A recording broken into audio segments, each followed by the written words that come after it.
السلام علیکم. چینل خبر شامل کرتے ہیں تانڈلیاں والا سے. تانڈلیاں والا شوگر ملز گنجوانی کے ورکرز کی عید پر بھی سیلری نہ ملنے پر اجتماعی خودکشیوں کی تیاری. مزید تفصیلات سے آگاہ کریں گے ہمارے نمائندے علی حسن صابری. جی صابری صاحب بتائیے گا. جی، ریاست مدینہ کی دعوے دار حکومت کے چہیتے اور بزنس ٹائکون ہمایوں اختر خان کی چاندلیاں والا شوگر ملز کی جو انتظامیہ ہے ان کی طرف سے مزدور ورکرز کا جو استحصال ہے وہ دھڑلے سے جاری ہے، اور یہ سب کچھ ناظرین جو ہے وہ حکومتی ایما پر ہو رہا ہے.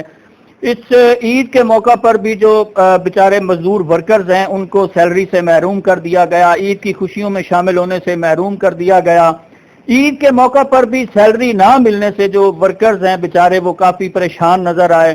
ان کا یہی کہنا تھا اس موقع پر کہ اب ہم جو ہیں وہ فطرانے کیسے دیں گے، اپنے بچوں کو عیدی کیسے دیں گے، ہم تو کافی پریشان ہیں. وہ بیچارے کافی پریشان اس موقع پر نظر آ رہے تھے، اور ان کا یہی کہنا تھا کہ ہمیں جو مل انتظامیہ ہے اور ہمایوں اختر خان صاحب ہمیں اس حد تک مجبور نہ کریں کہ ہم جو ہے وہ اجتماعی خودکشیوں پہ مجبور ہو جائیں. ان کا کہنا تھا کہ وزیر اعظم عمران خان صاحب جو ہیں وہ ان کے خلاف نوٹس لیں اور ان کو جو ہے عید کے اس موقع پر بھی سیلری دینے کا جو ہے وہ ان کو پابند بنایا جائے، اور ہمیں جو ہے سیلری عید کی وہ ہمیں فی الفور ادا کی جائے تاکہ ہم بھی دوسرے پاکستانیوں کی طرح عید کی خوشیوں میں شامل ہو سکیں. جی